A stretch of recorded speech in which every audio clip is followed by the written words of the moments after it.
রাম নারায়ণ রাম। আজ আমরা কিছু অভিজ্ঞতার কথা আলোচনা করব। যখনই রামনারায়ণ রামের প্রচার ও প্রসার হয় তখনই সমাজে কিছু ইতিবাচক পরিবর্তন আসে, মানুষের চিন্তাধারায় পরিবর্তন আসে। আমি শঙ্কর সরকার, সন্তান দলের প্রেসিডেন্ট। আমি যখন রামনারায়ণ রাম নিয়ে আলোচনা করি তখনই সকলের মনে, হৃদয়ে এবং মননে নতুন শক্তির সঞ্চার হয়। একবার একটি ঘটনার কথা আপনাদেরকে জানাই। কলকাতা শহর থেকে কিছু দূরে একটি ঘাট ছিল, সেখানে হাজার হাজার লোক আসতেন।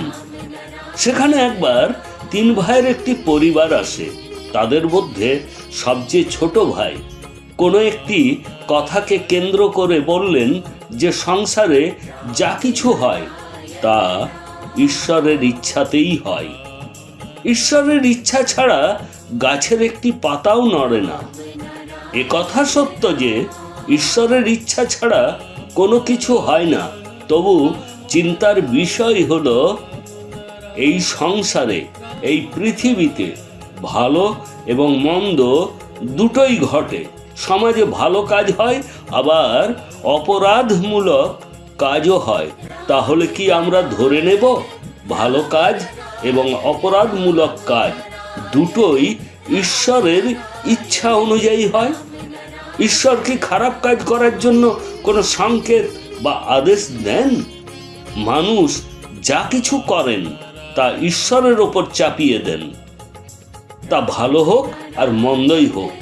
কিন্তু প্রতিটি খারাপ কাজে মানুষের নিজের হাত থাকে। যদি কেউ কারো গালে একটা চড় মেরে বলেন যে এটা আমি ঈশ্বরের ইচ্ছাতে মেরেছি, তাহলে সেটা কি কেউ মেনে নেবেন? এটা কি বিশ্বাসযোগ্য হবে?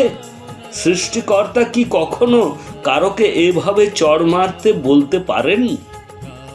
তাই বলা যায় প্রতিটি খারাপ কাজের জন্য মানুষই দায়ী। আজ বর্তমানে মানুষ ভীষণ লোভী ও স্বার্থপর হয়ে গেছে। যদি আপনার কারো কাছে কোনো স্বার্থ জড়িয়ে থাকে তাহলে তাকে খুব ভালোবাসবেন আর শ্রদ্ধা করবেন। কিন্তু যদি তার কাছে আপনার কোনো স্বার্থ জড়িয়ে না থাকে তাহলে ভালোবাসা, শ্রদ্ধা তো দূরের কথা, তার সাথে কথাও বলবেন না। এটাই সত্য। আরও একটি ঘটনার কথা আজ আপনাদেরকে বলবো। কয়েকজন বন্ধুর সাথে স্টিমারে করে ঘুরতে বেরিয়েছি। স্টিমারে অনেক লোকের মাঝে একজন সাধুও ছিলেন। সেখানেও ওই একই আলোচনা চলছিল যে এই বিশ্ব সংসারে যা কিছু ঘটে ঈশ্বরের ইচ্ছাতেই ঘটে। তখন আমি সেখানে কিছু কথা বলি, সেখানে আমার জীবনের কিছু কথা শেয়ার করলাম। আমি আমার গুরুদেব বালক ব্রহ্মচারী মহারাজের কথা বললাম। বিস্তারিতভাবে বোঝালাম যে যত খারাপ কাজ মানুষ নিজেই করে কিন্তু স্বীকার করে না এবং সব কিছু ঈশ্বরের উপর চাপিয়ে দেয়। সকল খারাপ কাজের জন্য মানুষ নিজেই দায়ী। ঈশ্বর কখনো কারোকে দিয়ে খারাপ কাজ করাতে পারে কি? এ কথা জিজ্ঞেস করলে সবাই শান্ত হয়ে চুপচাপ বসে রইল, যেন তারা সত্যের আয়নায় মুখ দেখছে। আসলে আমার এই কথাগুলো তাদেরকে ভাবতে বাধ্য করলো যে মানুষই খারাপ কাজ করে। কেন খারাপ কাজ করে? কার ইচ্ছেতে করে? কি করে একজন মানুষের মনে খারাপ কাজ করার চিন্তা আসে? তাকে কি ঈশ্বর বলেন অপরাধ করো, খারাপ কাজ করো?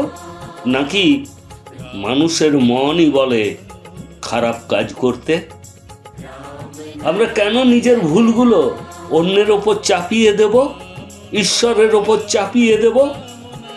এটা সত্যিই খুব চিন্তার বিষয়।